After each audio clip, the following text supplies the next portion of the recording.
Before we start, please make sure to like this video and hit this subscribe button, so you never miss a story like this. And also comments where you are watching from, how many sons and daughters you have. Thanks. My name is Margaret Reynolds. I'm from Charlotte, North Carolina, and I believe in one thing: family is supposed to be sacred. Family is supposed to be the one place where you are safe, respected, and loved. But what do you do when the very people you've poured your heart into, the ones you've sacrificed everything for, turn around and tell you that your very existence is unwanted? I never thought I'd live to hear my own daughter-in-law look me in the eye and say the cruelest words imaginable: "Please disappear from my wedding. That's the only gift I want." Excuse me? What did you just say? I remember snapping back, my voice echoing through the bridal shop like a whip. People froze. Heads turned. Even the woman hemming her dress stopped mid-stitch, scissors in her hand trembling. "You heard me, Margaret," she said, eyes narrowed, chin lifted high with that arrogance only entitlement can give. "I don't want you at my wedding. I don't want you in the pictures. I don't want you near my family. Just disappear. That's the only gift I want from you." The room fell into stunned silence. My son, Daniel, sat on the couch fiddling nervously with his tie, refusing to meet my eyes. He knew. He knew she was about to humiliate me, and he just sat there like a coward. "You ungrateful little," I started, my blood boiling, my throat raw with betrayal. "Do you have any idea what I've done for you? For both of you? I've bent over backward, paid for things your own parents wouldn't touch, stood by Daniel when everyone else gave up on him, and this is how you repay me? By asking me to erase myself from his life?" "Oh please," she spat, tossing her long dark hair over her shoulder like some queen on a throne. "Stop acting like a victim. Nobody asked you to pay for anything. You chose to, remember? And now you're trying to collect gratitude like it's a debt owed. But newsflash, it's my wedding, Margaret. Mine. Not yours. Not Daniel's. Mine. And I'm not about to let you ruin my day with your overbearing attitude and sob stories. So yes. Disappear. That's the gift I want." Her words hit me harder than a punch to the gut. My vision blurred, not from age, not from weakness, but from sheer rage clawing at my chest. I took a step closer, my finger shaking as I pointed at her. "You listen to me, young lady. You don't get to erase me. You don't get to dictate that my son's mother doesn't exist. I raised that boy. I raised him with nothing but grit and prayer when his father walked out on us. And you waltz in here with your expensive heels and fake smile thinking you're entitled to rewrite history? No. No, you don't." Daniel finally stood, hands raised like a referee in a boxing match. "Mom, please. Stop. Don't make a scene. Don't make a scene?" I barked, turning on him with fire in my eyes. "Your fiancé just told me to vanish from your life, Daniel. To disappear. And you want me to sit down quietly, to swallow it like it's nothing?" My voice cracked, my heart splitting open in front of everyone. "I bled for you. I worked double shifts for you. I wore the same coat for 10 years so you could have school uniforms and basketball shoes. And this is what I get in return?" The bridal shop owner rushed forward, whispering sharply, "Hey ma'am, please, you need to lower your voice, there are other customers." But I couldn't stop. My anger had been caged too long, and now it roared out like a storm. "No. I won't lower my voice. Not when this woman has the audacity to look me in the eye and tell me that my absence is the best present she could imagine. Do you hear yourself, Clarissa? Do you hear the cruelty dripping from your tongue? You're not just marrying my son, you're marrying into a family. And family doesn't discard people like trash." Clarissa smirked, her red lips curling as she crossed her arms. "Then maybe you should have thought about that before smothering him his whole life. Before trying to control everything. You think your sacrifices give you ownership, Margaret. But newsflash, they don't. Daniel is a grown man now. And if he wants me to be his future, then your past sacrifices don't matter. It was like she had slapped me across the face. The audacity. The venom. Every eye in the room was on me now, half pity, half judgment, as if waiting to see if I would break down and crumble under her cruelty. But I didn't. I straightened my shoulders, my voice steady now, sharp as glass. You may think you've won today, Clarissa. You may think you've humiliated me in front of strangers. But let me tell you something, truth has a way of coming out. Character reveals itself when the lights go off and the music fades. And when that day comes, Daniel will see you for what you really are. Her face tightened, but she laughed, that ugly, hollow laugh that chills the blood. Keep telling yourself that, Margaret. But until then, disappear. That's the only gift I want. Disappear from my wedding. And in that moment, I realized something. Some fights aren't about who yells the loudest or who walks away looking stronger. Some fights are about time. About patience. About letting life do the revealing. And I vowed, right then and there, that I wouldn't disappear. No. I'd stay exactly where I was, not for her sake, not even for Daniel's, but for the truth. Because the truth always has a way of showing up at the perfect moment. And if you've ever been pushed aside, discarded, or told that your presence wasn't wanted by the very people you love the most, then listen closely. This story is for you. Because sometimes the greatest revenge isn't raising your voice, it's living long enough to let the truth expose the lies. Stay with me, because what happened next turned my son's wedding into the most unforgettable day of my life. When we left the bridal shop that day, the silence was so thick you could slice it with a knife. Daniel walked ahead of me, shoulders hunched, his phone glued to his ear as though pretending to be busy could erase the confrontation we had just had. Clarissa strutted beside him, her heels clicking like victory drums, a smug smile plastered on her lips as if she'd conquered a war. I followed behind them, my chest rising and falling like a woman who'd just been punched and was still trying to catch her breath. Strangers stared at me as they passed by on the sidewalk, probably wondering why my eyes were red, why my lips trembled as though holding back a scream. They didn't know. They couldn't know. The pain of being told to disappear by your own son's bride wasn't something you could explain in passing. By the time we reached the parking lot, I couldn't hold it in anymore. Daniel, I called out, my voice sharper than I intended. Are you going to say something? Or are you just going to let her talk to me like that? He stopped mid-step, closing his eyes before turning around slowly. Mom, please. Not here. Not here? I snapped, throwing my hands up. When then, Daniel? When is it convenient for you to stand up for your mother? At the rehearsal dinner? At the altar when she tells me I'm not welcome? Or maybe never. Clarissa rolled her eyes dramatically, leaning against his arm as if she were the damsel and he her knight. Daniel, don't engage. That's what she wants, the attention. My blood boiled hotter. Attention? I shot back. You think I'm begging for attention, Clarissa? I've had more than enough of your attention today, thank you very much. What I wanted, what I deserved, was respect. But clearly, you don't know the meaning of the word. Daniel shifted uncomfortably, glancing between us like a boy caught between two fighting parents. Can we not do this in the parking lot? No, Daniel, I said firmly, my voice steadying now, every word deliberate. We will do this in the parking lot, in front of God and strangers, because this isn't about convenience. This is about your silence. Your fiancé just told your mother to disappear from your wedding. Do you have any idea how that feels? He rubbed his forehead as though the conversation were some great burden placed upon him, his face tightening with frustration. Mom, you're blowing this out of proportion. Blowing this out of proportion?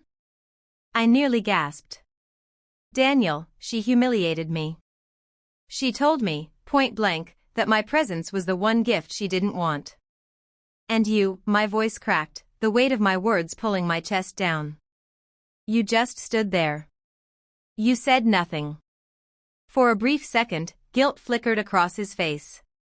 But before he could respond, Clarissa jumped in, her words slick and poisonous. Daniel, don't let her guilt trip you. This is exactly what I was talking about. She manipulates, twists everything to make herself the victim. If she really loved you, she'd step aside and let you start your life without clinging to the past. I couldn't believe what I was hearing. My fists clenched at my sides. Manipulate?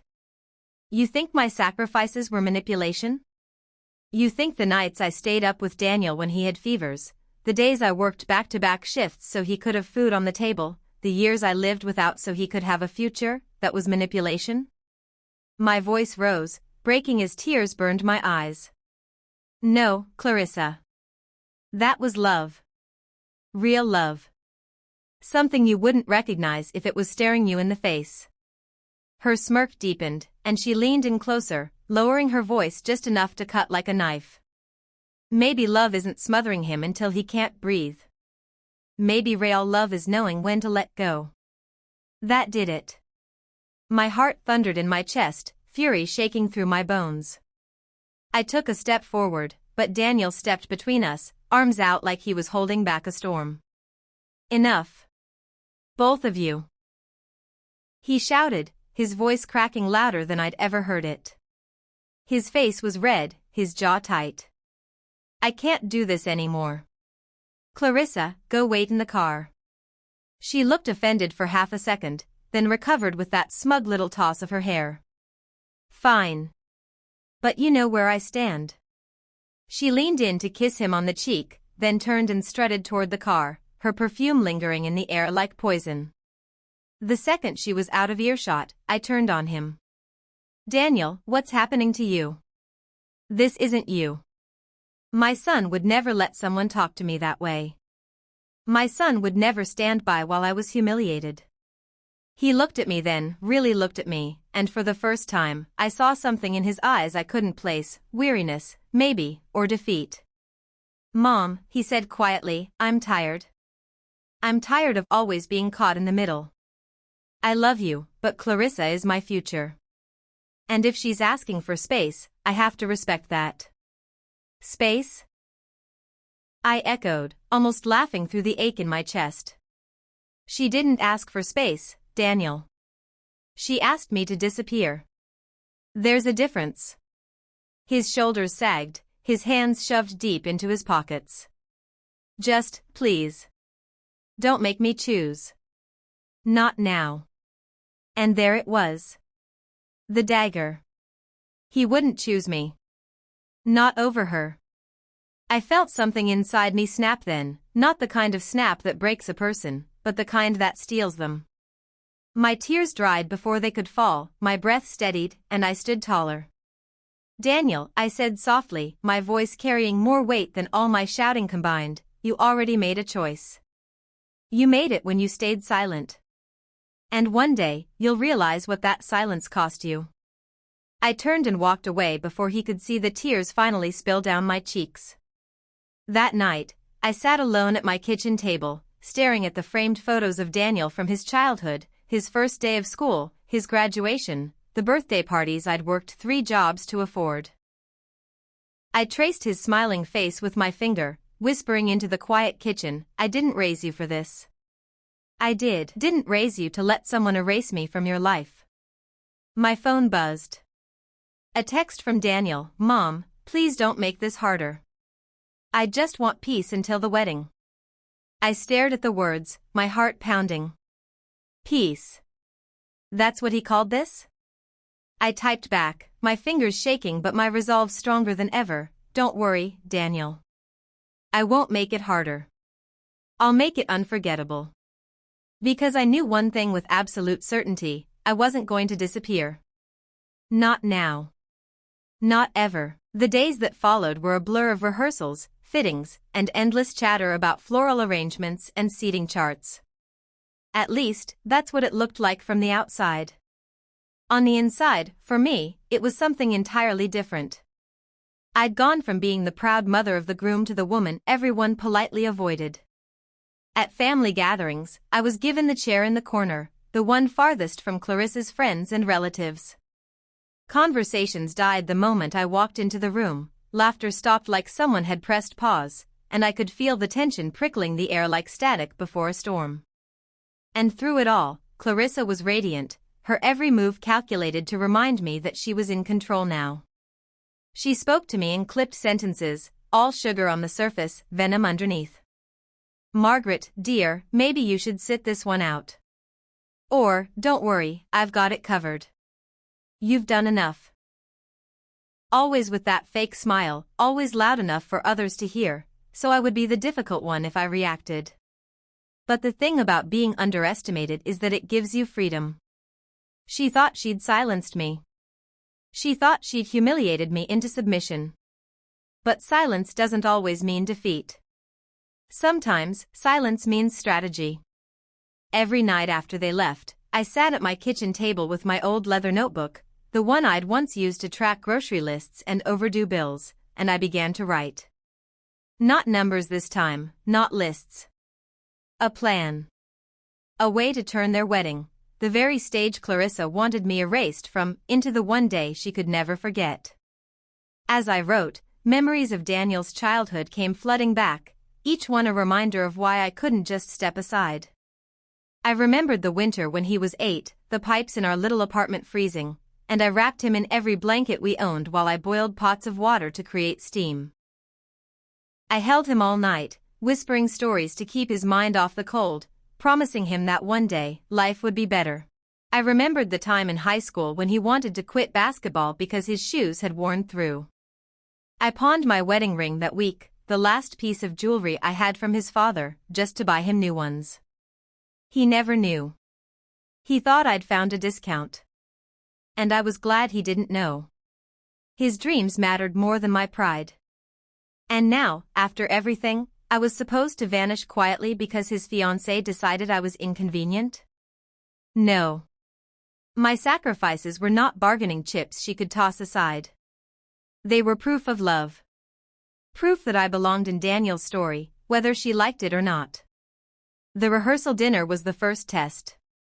Clarissa had insisted on hosting it at her parents' country club, a place dripping with chandeliers and crystal glasses that clinked like status symbols. When I walked in, dressed in the best outfit I could afford, navy blue, simple but dignified, I felt the weight of every judgmental eye. Clarissa's family looked me up and down like I was a misplaced guest at the wrong event. I forced a smile, nodding politely, taking my seat at the far end of the table. But I watched. I listened. That's the thing about being on the outside, you notice details everyone else misses. Clarissa's father bragged about his investments. Her mother boasted about her charity luncheons. And Clarissa herself? She laughed a little too loudly, leaned a little too close to a young man at the bar when she thought no one was watching. I filed it away.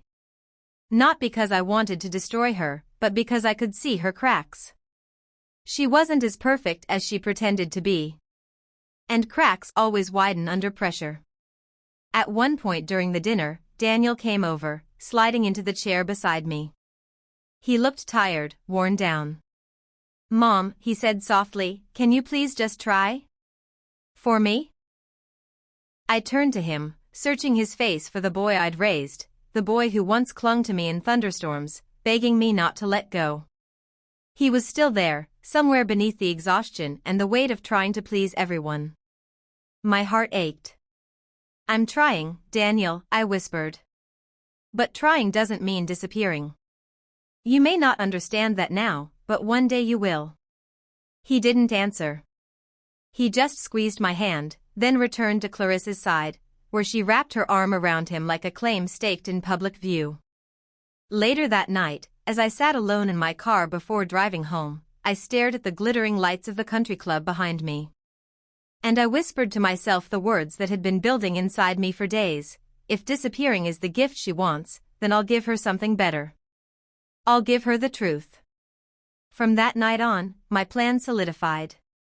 I began gathering pieces, not lies, not tricks, but truths. The kind of truths people like Clarissa hoped would stay buried.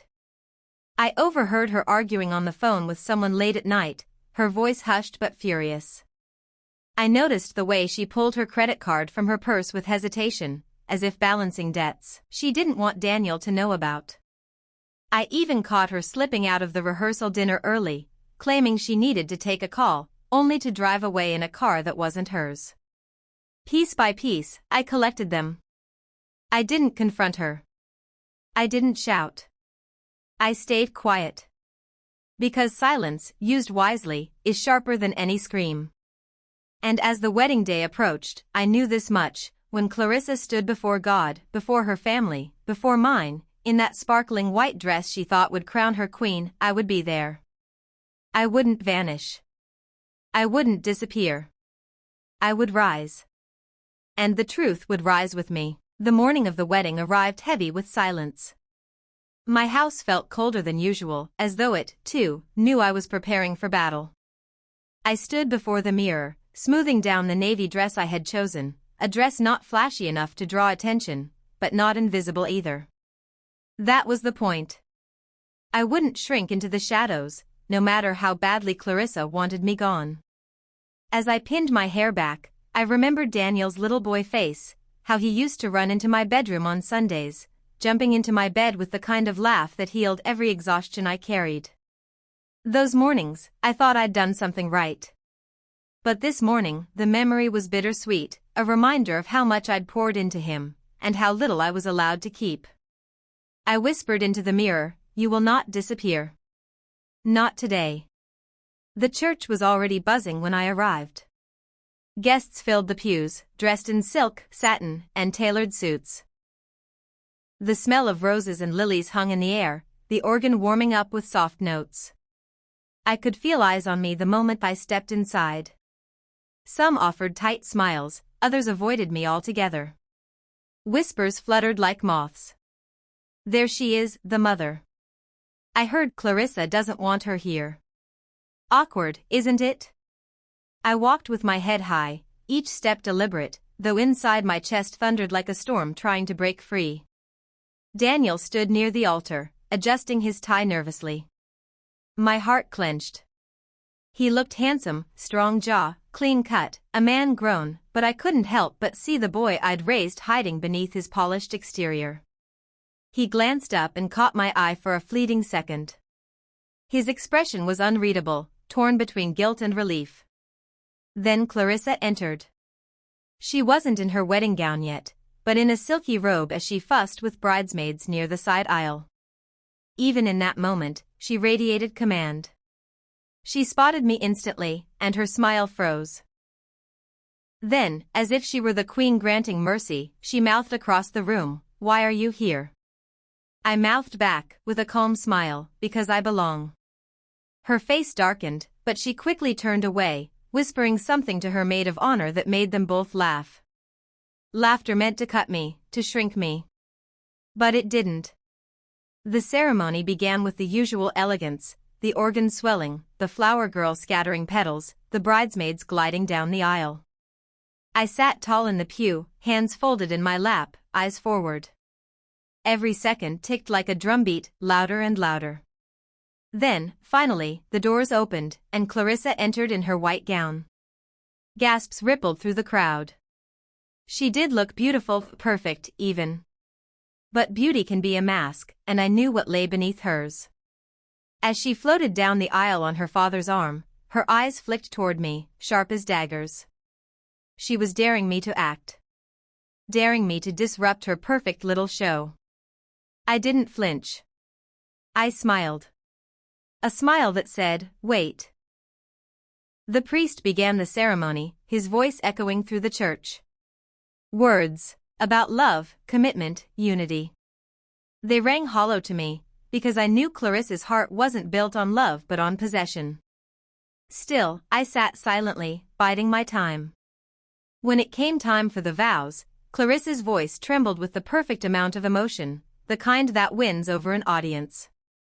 She spoke of destiny, of forever, of standing by Daniel no matter what.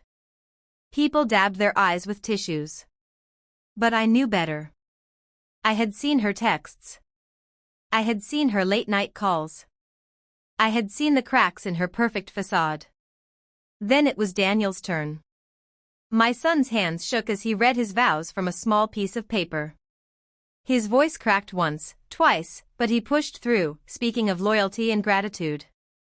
When he said, "I wouldn't be the man I am today without the people who raised me," my throat tightened, just waiting, for him to acknowledge me. But he didn't. He looked at Clarissa, tears in his eyes, and said, "You've given me a new life, a reason to keep moving forward. You're my everything now." My heart cracked, but I didn't let the tears fall. Not yet. The priest smiled, lifting his hands. "If anyone here has reason why these two should not be joined in holy matrimony, speak now or forever hold your peace." And in that silence, thick and expectant, every eye flicked to me. Clarissa smirked, certain I wouldn't dare. Daniel shifted nervously, his eyes begging me to stay quiet. But I didn't. I rose slowly, my dress brushing against the pew as I stepped into the aisle. Gasps filled the church. The priest stammered, "Ma'am?" Clarissa's face drained of color, her hands clutching her bouquet so tightly the petals bent. I spoke, my voice steady, strong, echoing through the sacred walls. "I have something to say. And believe me, I will not disappear. Not today. Not ever." The room froze. All eyes were on me. My moment had come. The church was so quiet you could hear the petals crunch beneath Clarissa's heels as she shifted uncomfortably. Her confident smirk had vanished, replaced by a tight, strained smile that fooled no one. I stood tall in the aisle, my voice carrying stronger than I felt inside. "I will not disappear. Not when the truth is standing in this very room waiting to be heard." Daniel's face turned pale. He stepped forward, hands out like a man trying to shield a fire from spreading. "Mom, please sit down. Don't do this." But I shook my head. "I stayed silent long enough, Daniel. I held my tongue when she insulted me, humiliated me, told me to vanish as though I were nothing. But today isn't just about her. It's about you. About the man I raised. And if you're about to make the biggest mistake of your life, then as your mother, I cannot sit here quietly and watch." A ripple of gasps went through the crowd. Guests leaned forward, eyes wide, half horrified, half desperate for the drama to unfold. Clarissa's voice cracked like a whip. "Margaret, enough. You've embarrassed yourself long enough. Sit down before you ruin this day completely." "Ruin it?" I laughed bitterly, shaking my head. "No, Clarissa. I'm not the one ruining this day, you are. Because this day, this whole marriage, is built on lies." Her face hardened, her knuckles whitening as she clutched her bouquet. "You're delusional." I took a step closer, my heels echoing on the stone floor, my eyes never leaving hers. "Then maybe you'd like to explain who you were meeting at the Hilton last Thursday night. Room 214.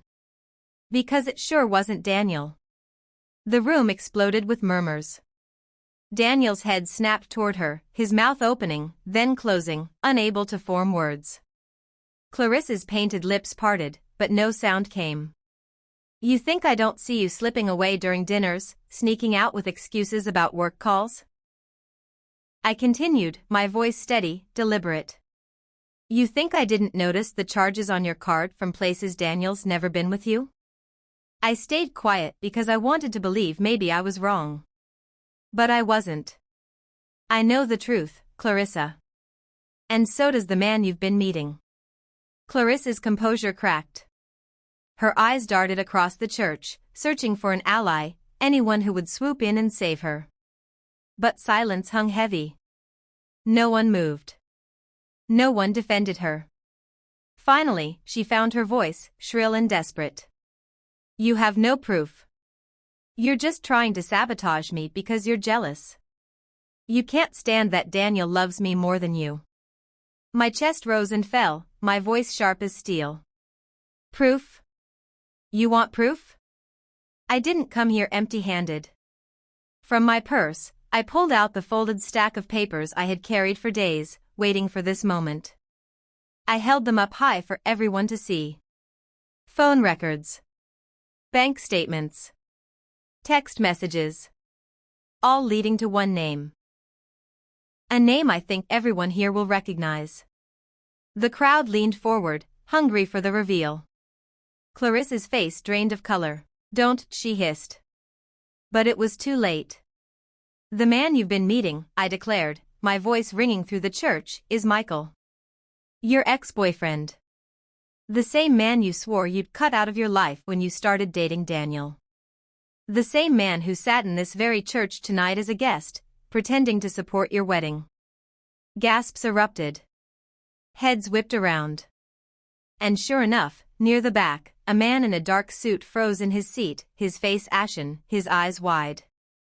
Daniel stumbled back a step, his hand flying to his forehead.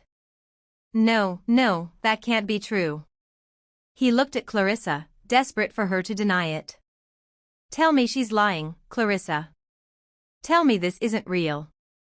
But Clarissa's silence spoke louder than words. Her lips trembled, her hands shaking as the bouquet slipped from her grasp and fell to the floor, petals scattering like broken promises. Daniel's voice cracked with raw pain. "Clarissa, tell me." Finally, she broke, her words spilling out, sharp and venomous. "Fine. Yes.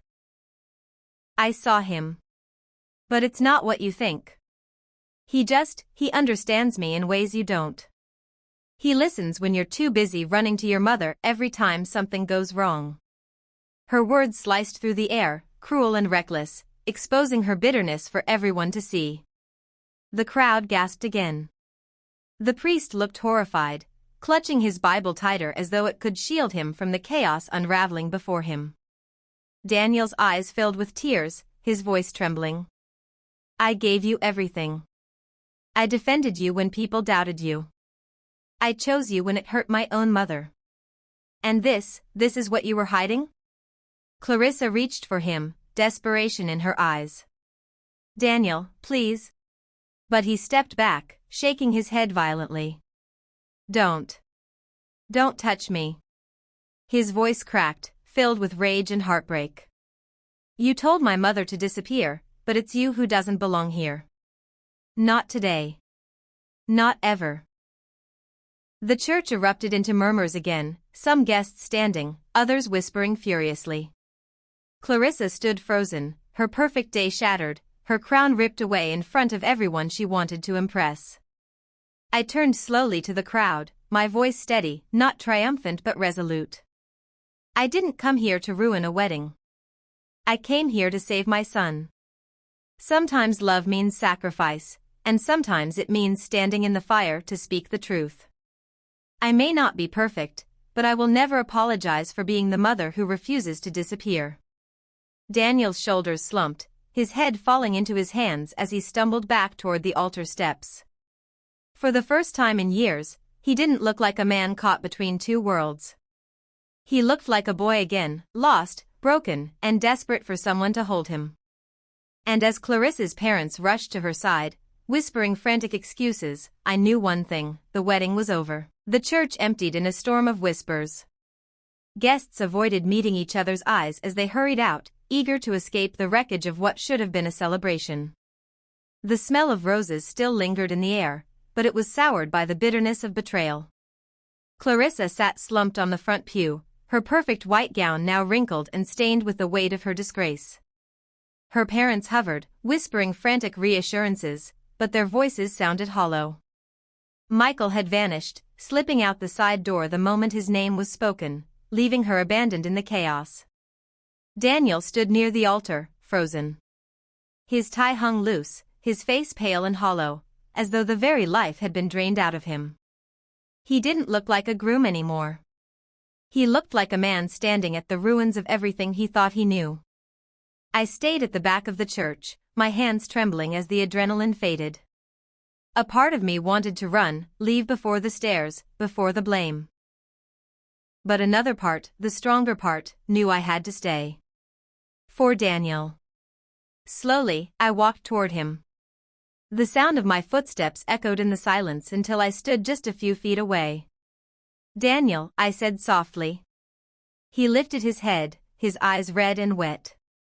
For a long moment, he just stared at me, torn between anger and grief. Then his voice broke. "Why didn't you tell me sooner?" My throat tightened. "Because I wanted you to be happy. I thought maybe I was wrong. I thought maybe she'd change. And I didn't want to be the mother who destroyed her son's wedding out of spite. But when she told me to disappear, I knew I couldn't let her take you from me and leave you blind." He let out a sharp, shaky laugh. "Blind is exactly what I was." His hands trembled as he pulled at his tie, ripping it off like it was choking him. "I defended her, Mom. I chose her over you. I thought she was my future, but she was just using me." Tears stung my eyes.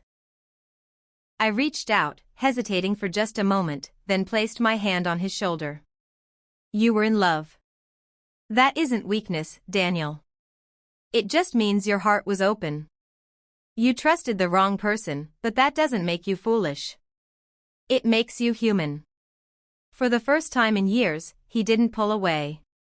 Instead, his shoulders shook beneath my touch, and he leaned forward until his forehead rested against mine. He whispered, broken and small, "I'm sorry, Mom." I wrapped my arms around him, holding him tight. The boy I once cradled was now a man, but in this moment, he needed his mother again. And I was there. Always. Behind us, Clarissa's voice cut through the silence, sharp and trembling. "Daniel, don't let her do this to us. She's manipulating you. She's hated me from the start." Daniel turned, his jaw tight, his eyes no longer soft with confusion but hardened with clarity. "No, Clarissa. She warned me. I just didn't listen. And you," his voice cracked with pain and rage. "You betrayed me. In front of everyone. Do you have any idea what you've done?" Her lips quivered, her mask slipping. I was lonely, Daniel. You work so much, you're never there. Michael was just comfort."